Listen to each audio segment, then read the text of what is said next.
저희들이 읽은 누가복음 본문과 고린도 전서 본문을 통해서 한 걸음 더 조금 더 오랫동안이라는 제목으로 말씀드립니다. 영상을 하나 보실 텐데요, 아마 보신 분들도 많을 거예요. 어떤 어린아이가 발표회에서 엄마를 굉장히 간절히 기다리다가 엄마를 발견한 그런 영상입니다. 얼마나 이쁜지요.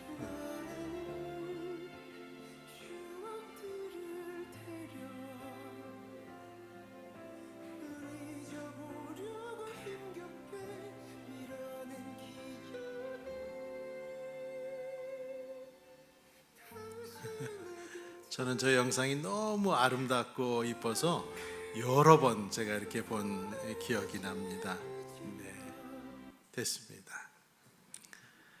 사랑은 삶의 깊은 의미를 불어넣는 순수한 재료입니다. 정의 내리기조차 힘든 사랑은 우리의 삶에서 유일하게 진실하고 오래 남는 경험입니다. 두려움의 반대말이고 관계의 본질이며 행복의 근원입니다. 또한 우리 자신을 이루고 있는 가장 깊은 부분이고 우리 안에 살면서 우리를 연결해주는 에너지가 사랑입니다. 사랑은 모든 행위의 너머에 있습니다. 또한 살면서 결코 사라지지 않는 유일한 선물입니다. 이 말은 제 말이 아니라 인생 수업의 저자 엘리자베스 키블러-로스가 그의 책에서 한 너무나도 멋진 명문입니다. 사랑을 찾고 구하며 일생을 살아가는 인간들은 어쩌면 마치 사랑으로 만들어져서 사랑이 결핍되는 순간 순식간에 모래성처럼 허물어지는 존재 같다, 그렇게 느껴집니다. 물고기가 물 밖으로 나오면 죽는 것처럼 사랑을 떠난 인간은 존재할 수 없습니다. 그리고 사랑을 빼면 기독교 신앙도 서지 못합니다. 성경은 그 이유를 하나님께서 사랑이시기 때문이다 라고 말씀하죠. 요한일서 4장 7, 8절을 보면 사랑하는 여러분, 서로 사랑합시다. 사랑은 하나님에게서 난 것입니다. 사랑하는 사람은 다 하나님에게서 났고 하나님을 압니다.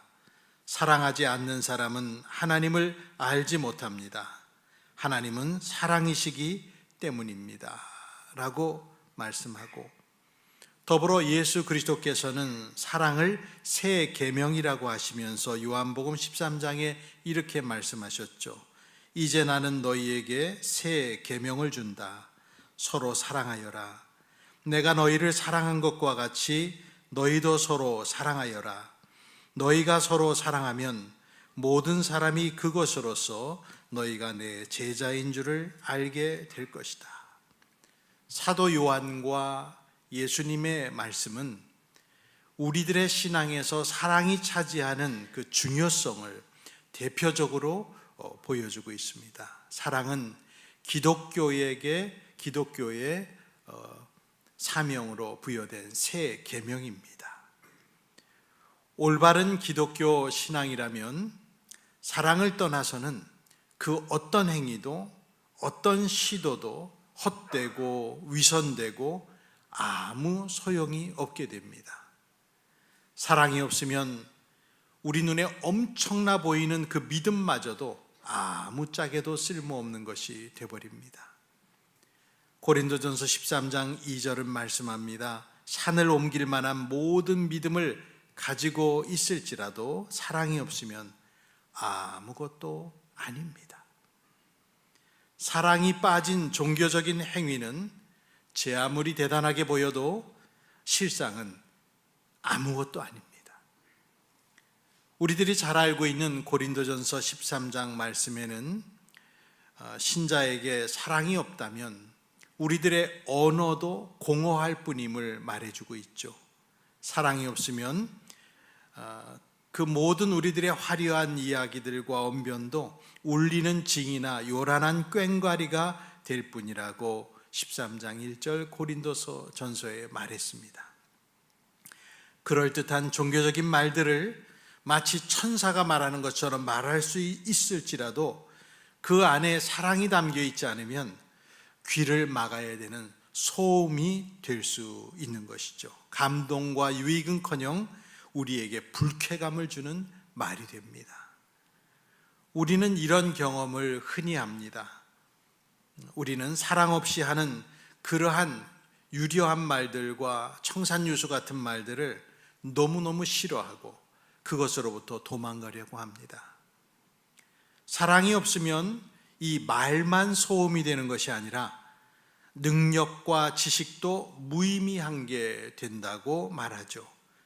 고린도전서 13장 2절을 보면 예언하는 능력, 모든 비밀과 지식을 갖고 있는 것, 강력한 믿음, 그런 것들이 사랑 없으면 다 무의미하다 말씀합니다. 우리 주변에는 믿음이 마치 자기의 전유물인 것처럼 자기의 믿음을 높이 세우고 자화자찬하며 남의 믿음 없음을 훈계하며 혀를 차는 사람들을 봅니다. 바울은 말했습니다.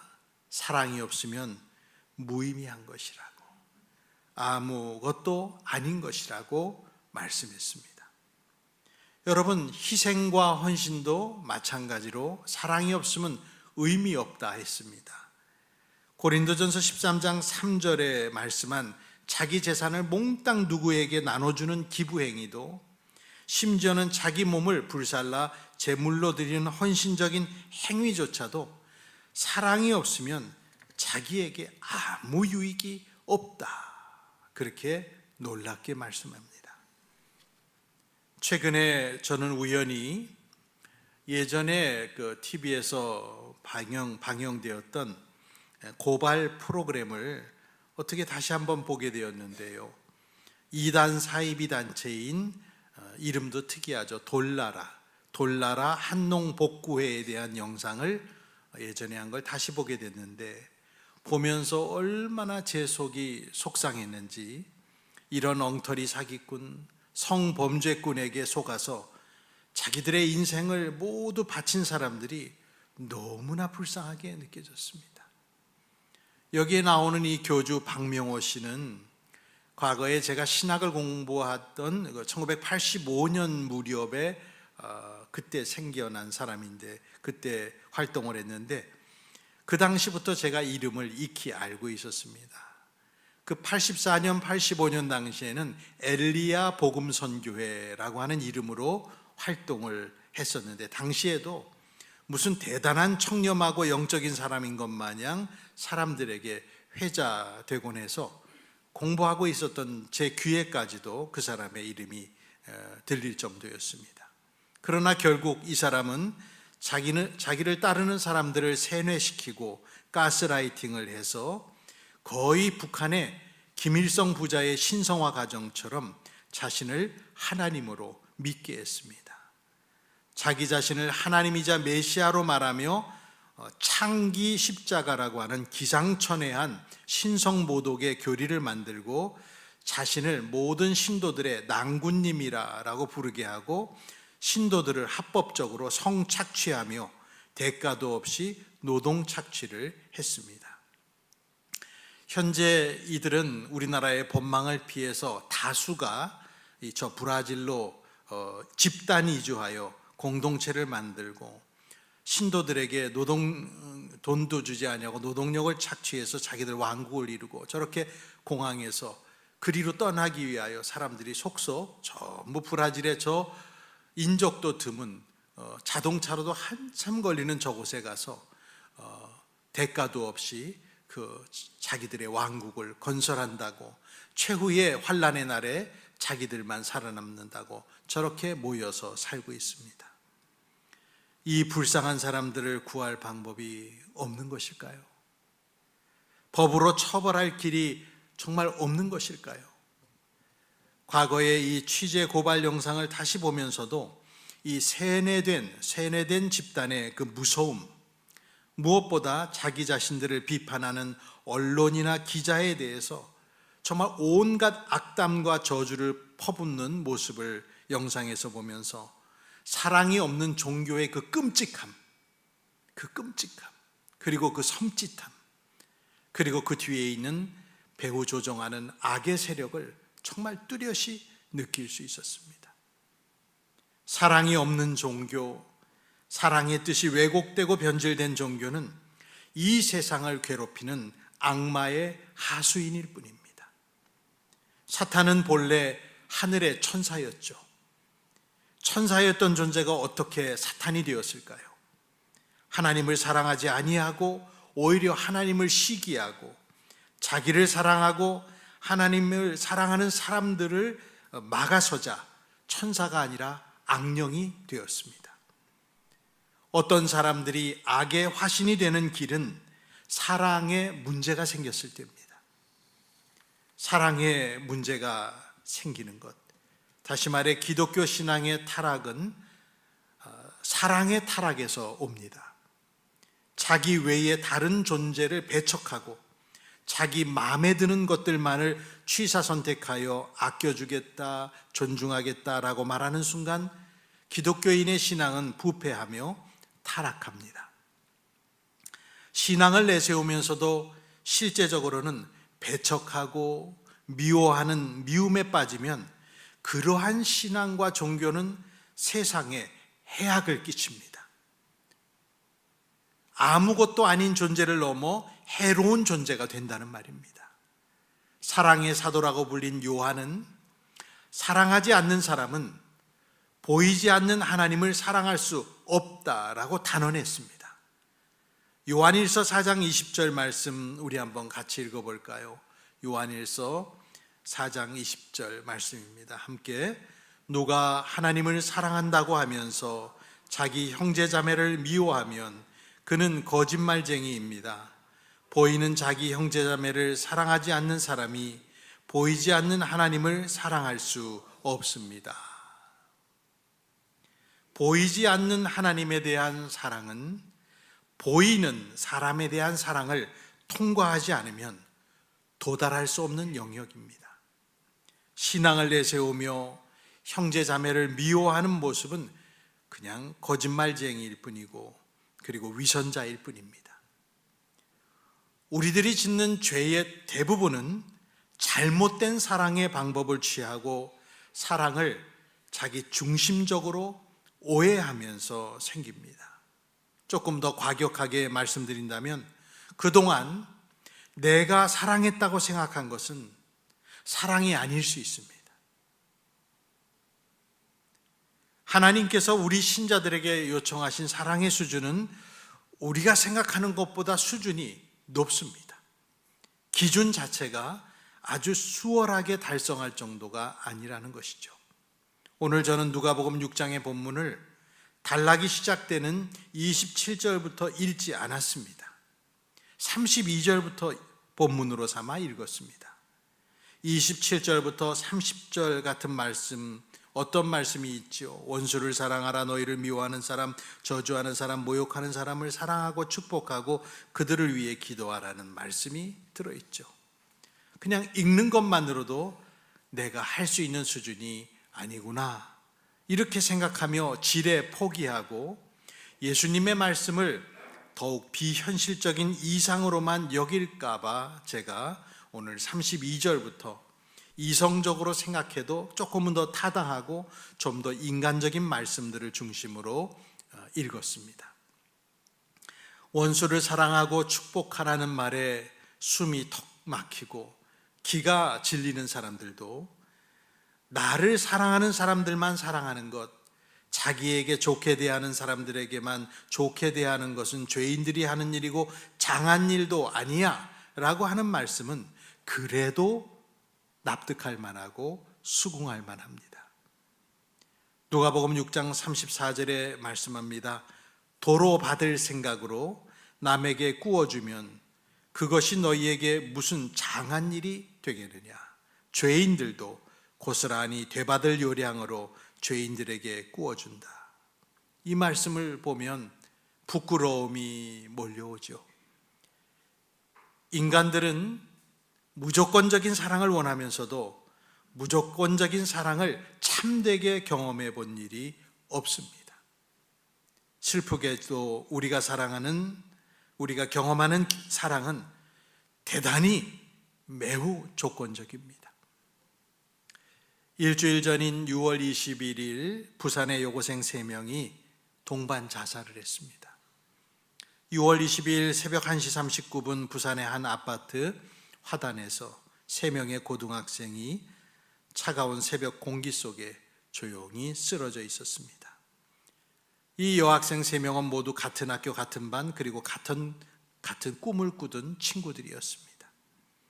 부산 지역의 기독교재단 예술고등학교에 재학 중이던 2학년 여학생들, 그 중에 한 명은 그 아파트에 살고 있었고 나머지 친구들과 함께 옥상으로 향한 그 밤은 결코 돌아오지 못할 길의 시작이었습니다.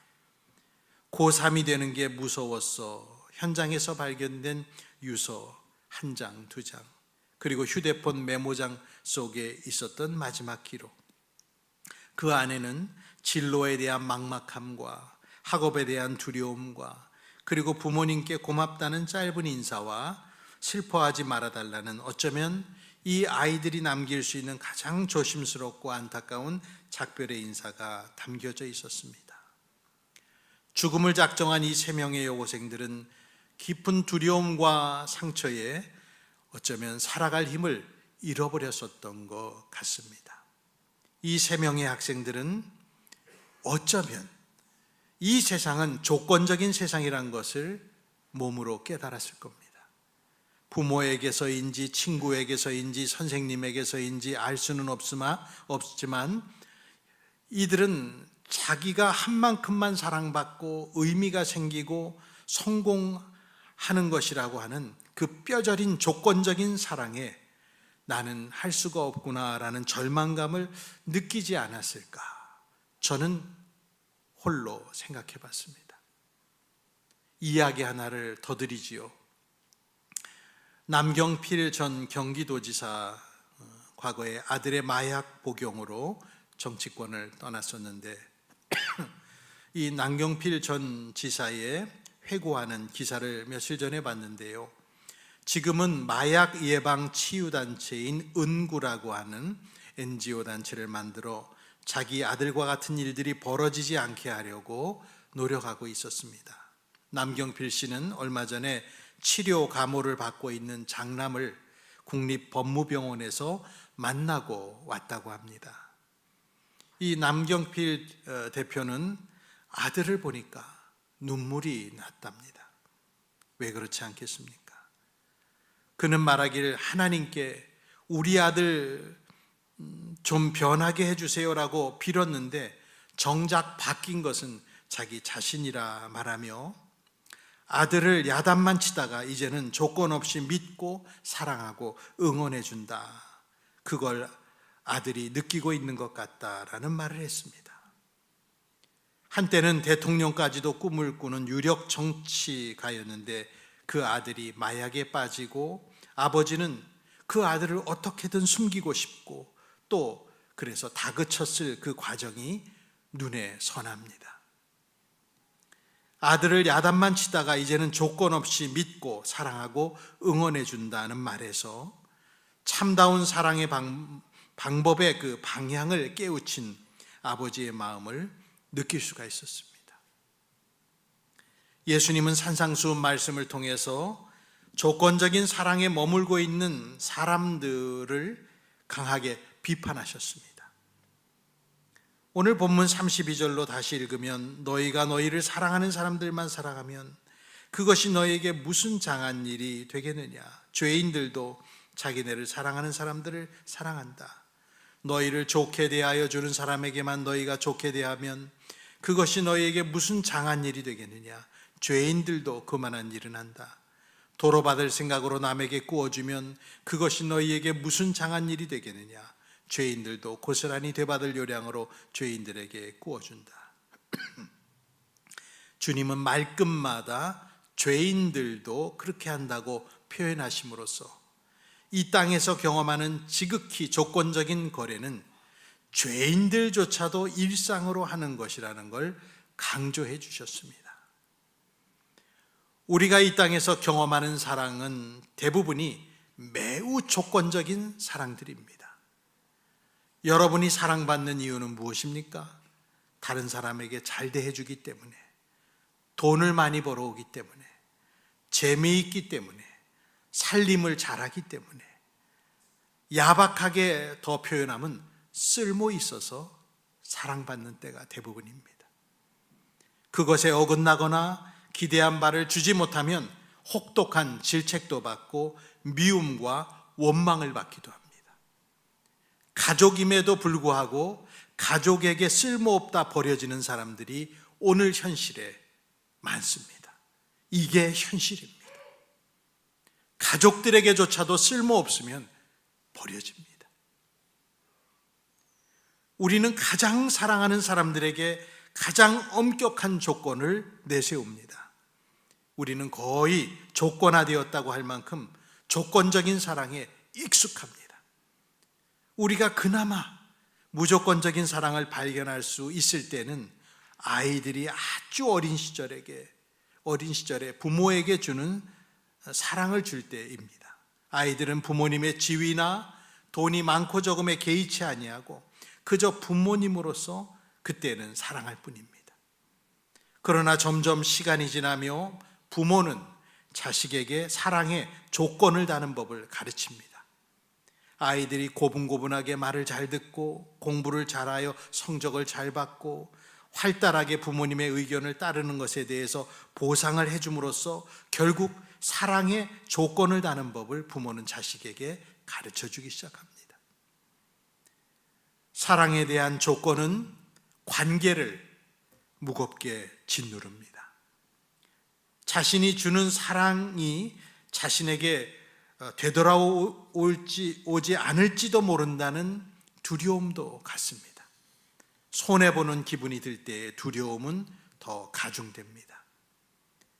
사람들이 하는 사랑은 거의 대부분이 이렇게 자기 한계 앞에서 멈춥니다. 딱 거기에서 멈춥니다. 그리스도인은 모든 사람들이 멈춘 바로 그 지점에서 구세주이신 주님의 음성의 귀를 기울여야 합니다. 너희를 좋게 대하여 주는 사람에게만 너희가 좋게 대하면 그것이 너희에게 무슨 장한 일이 되겠느냐? 도로 받을 생각으로 남에게 구워주면 그것이 너희에게 무슨 장한 일이 되겠느냐? 죄인들도 고스란히 되받을 요량으로 죄인들에게 구워준다. 우리는 아주 어렸을 때에 우리 자녀들에게 배워야 됩니다. 부모를 조건 없이 사랑하고 찾고 사랑하는 어린 자식처럼 우리도 우리 자식들과 우리 가족들에게 조금 더 많이, 조금 더 오랫동안 아무 조건 없이 사랑을 주려고 노력을 해야 됩니다. 그 사랑의 기회는 한 번밖에 주어지지 않은 선물입니다. 자식들이 알아주지 않아도 상관없다 생각하셔야 됩니다. 내가 한 것만큼 자식들이 알아주지 않아도 혹은 영원히 알지 못한다 해도 지금보다 더 많이, 지금보다 조금 더 오랫동안 조건을 달지 않고 사랑해 주려고 노력해야 됩니다. 서로에게 걸고 있는 기대를 버려야만 평화롭고 행복한 사랑을 발견할 수 있는 것입니다. 때때로 저는 갑천변을 산책할 때 산책하다 보면 누구를 만나는가 하면 뇌성마비나 자폐나 지적 장애 같은 발달 장애를 가진 자기 자식들과 함께 길을 걷는 어머니들을 보게 됩니다. 조용히 자녀 곁에서 걸어가면서 묵묵히 자녀의 보호자가 되어주는 그 엄마들의 모습, 그 부모님들이 감수하고 있을 여러 가지 고난과 고통, 그리고 그 자녀의 앞으로 살아갈 길을 걱정하는 부모님의 심정이 그 짧은 시간에도 제게 전달되는 것 같아서 늘 지나치면서 짧은 기도라도 하게 됩니다. 우리는 죽는 날까지 조건 없이 사랑하는 법을 더욱더 힘써 배우고 또 실천해야 됩니다. 그것이 예수님의 정신이자 기독교인이 지켜야 할 새 계명이죠. 예수님은 우리에게 이 세상 사람들이 하는 사랑보다 더 나은 사랑을 하라고 말씀하셨습니다. 죄인들조차도 의리로 하고 받은 것이 있어서 하는 너무나도 일반적이고 흔한 조건의 거래로서의 아껴줌과 사랑을 벗어나라고 말씀하셨습니다. 그리고 친히 몸으로 본을 보여주셨습니다. 누가복음 6장 35절 하반절에 보면 그분은 은혜를 모르는 사람과 악한 사람에게도 인자하시다 했고요. 요한복음 15장 12절 말씀에 내 계명은 이것이다. 내가 너희를 사랑한 것과 같이 너희도 서로 사랑하거라. 마태복음 5장 46절 말씀에 너희를 사랑하는 사람만 너희를 사랑하면 무슨 상을 받겠느냐? 세리도 그만큼은 하지 않느냐 하셨습니다. 사랑하는 우리 소마인교회 성도 여러분, 여러분의 가정에서 한 걸음 더 나아가 조금만 더 오랫동안 조건 없이 사랑하도록 실천해 보십시오. 자식과 남편과 아내가 내 마음에 안 든다고 사랑하지 않을 겁니까? 하나님께서 함께 살라고 주신 가족들에게 우리는 도대체 뭘 원하고 있는 것입니까? 상대를 위하는 척하면서 결국은 내 바램을 이루어주고 내 존재감을 최대로 높여주는 응답이나 보상만을 바란다면 내가 지금 하고 있는 사랑이란 얼마나 흔해 빠진 죄인들의 사랑입니까? 자기 입으로 식구들에 대한 원망과 기대에 미치지 못하는 것에 대해 불만을 말하지 않도록 여러분 스스로 결심하면서 그저 지금보다 더 오랫동안 조금 더 많이 사랑해 주기를 애쓰다 보면 우리는 주님을 본받는 삶을 구체적으로 실천하고 있지 않을까 생각합니다. 사랑하는 사람이 죽고 나서 왜 그렇게 내가 대해주지 못했을까라고 후회하는 것보다는 지금 조건 없이 사랑하고 서로를 귀히 여겨주는 마음이 무엇보다 필요합니다. 조건적인 사랑을 떼어내라고 주님은 새로운 계명으로 말씀해 주셨는데 기독교인들은 자꾸만 사랑에 조건을 늘려가고 있지 않은가 걱정이 됩니다. 조건이 늘어가고 있습니다. 우리 뜻과 맞는 사람, 우리 종교, 기독교의 기준에 맞는 사람과 제도와 법규를 들어서 거기에 맞지 않으면 누군가를 차별하고 제외하는데 익숙해져 가고 있는 것이 아닐까. 이것은 위험 신호입니다. 생각이 기독교인들이 지나치게 협소한 데 머무르고 다른 종교를 가진 사람들과 또 다른 생각을 가진 사람들이 살아가는 사회에서 어쩔 수 없이 발견하는 다른 점을 발견하면 왜 그렇게들 쉽게 분노하고 그들을 미워하는지 모르겠습니다. 사랑이라는 미명하에 사랑하기 때문에 미워한다 이런 말을 하는 걸 저는 좀처럼 이해하기 어렵습니다.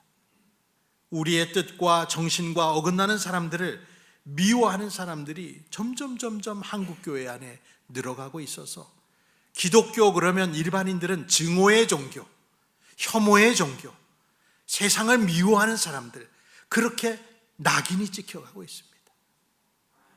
그래서 요즘은 최근에 보는 댓글들이나 말들은 우리나라의 3대 악 해가지고 그 속에 기독교를 넣는 것을 보면서 이제는 기독교가 악의 수준에 도달하는 인식으로 믿지 않는 사람들에게 점차 각인되어 있구나. 너무 슬펐습니다. 예수님께서는 원수를 사랑하고 우리를 미워하는 사람에게도 잘 대해주고 우리를 저주하고 모욕하는 사람들을 위해 축복하고 기도해 주라고 오늘 성경에 말씀해 주셨습니다. 우리를 미워하고 저주하는 사람들을 위해서도 선대하고 좋은 말을 해주고 축복하고 예수님 당시에 예수님이 이 말씀을 주실 때 유대인들은 뭘 믿었는가 하면요 이웃을 사랑하고 원수를 미워하라. 그렇게 토라 성경을 해석했습니다. 그래서 원수를 미워하는 걸 당연하게 생각했습니다. 그러나 내가 너희에게 말하노니 원수를 사랑하라 라고 예수님은 그들에게 생각의 전환을 요구하셨습니다. 우리의 교회 생활에서도 똑같은 실천이 필요합니다. 교회의 몇 안 되는 식구들과 같이 사는 것도 사랑을 실천하는 게 왜 그렇게 어려운지요? 대개는 자기 기대에 부응하지 못하는 사람들을 참아내지를 못합니다. 도대체 저 사람은 왜 저럴까? 도대체 이 사람은 왜 저럴까? 그 자기의 기대를 내려놓지 못하고 늘 자기 속에서 지옥입니다. 자기의 기대를 거두지 아니하고 자기의 생각이 정당하다고 생각하며 그 사람 위에 심판의 잣대를 들이댑니다. 그렇게 하면서 그 사람은 서서히 어둠 속을 걸어가는 사람이 됩니다. 요한일서 2장 9절에서 11절 말씀을 들어보십시오. 빛 가운데 있다고 말하면서 자기 형제자매를 미워하는 사람은 아직도 어둠 속에 있습니다. 자기 형제자매를 미워하는 사람은 사랑하는 사람은 빛 가운데 머물러 있으니 그 사람 앞에는 올무가 없습니다. 자기 형제자매를 미워하는 사람은 어둠 속에 있고 어둠 속을 걷고 있으니 자기가 어디로 가는지를 알지 못합니다. 어둠이 그의 눈을 가렸기 때문입니다. 골로새서 3장 13절과 14절도 말씀합니다. 누가 누구에게 불평할 일이 있더라도 서로 용납하여 주고 서로 용서하여 주십시오. 주님께서 여러분을 용서하신 것과 같이 여러분도 서로 용서하십시오. 이 모든 것 위에 사랑을 더하십시오. 사랑은 완전하게 묶는 띠입니다 라고 말했습니다. 사랑하는 우리 소망인 성도 지체 여러분, 하나님은 우리를 사랑하실 때 조건 없이 사랑해 주셨습니다. 우리가 아직 죄인이었을 때에 그리스도께서 우리를 위하여 죽으셨다고 로마서 5장 8절이 말하지 않습니까? 원수를 사랑하라는 말씀이 너무나 무거워 엄두가 나지 않는 사람일지라도 매 순간 삶의 자리에서 한 걸음 더 나아간 사랑과 조금 더 오랫동안 하기를 바라는 사랑을 조금씩만 더해간다면 주님을 모시고 살아가는 우리 나그네 인생길이 지금보다는 훨씬 더 행복해질 것입니다.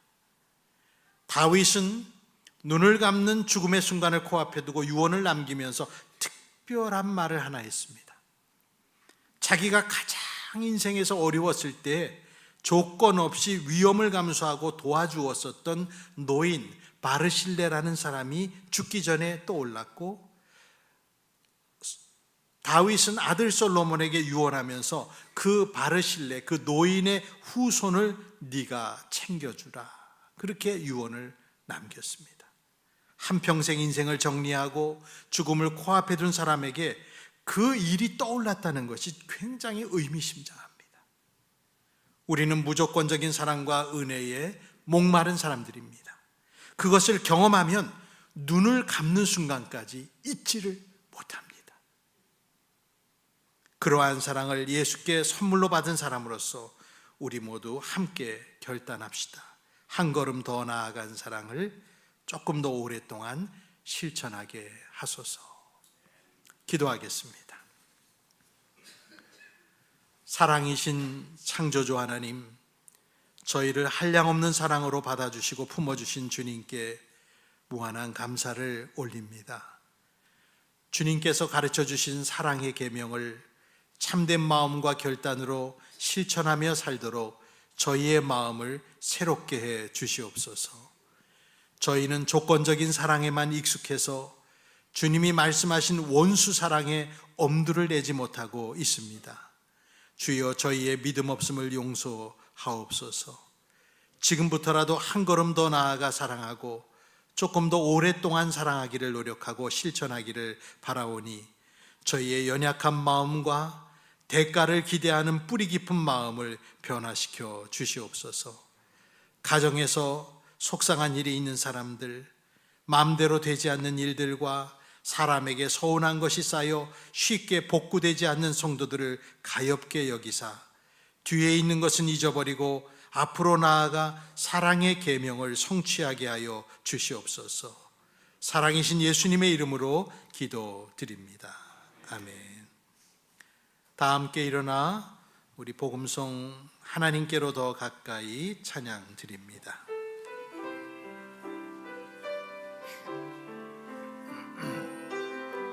하나님께로 더 가까이, 하나님께로 더 가까이 갑니다. 고통 가운데 계신 주님, 변함없는 주님의 그 신사랑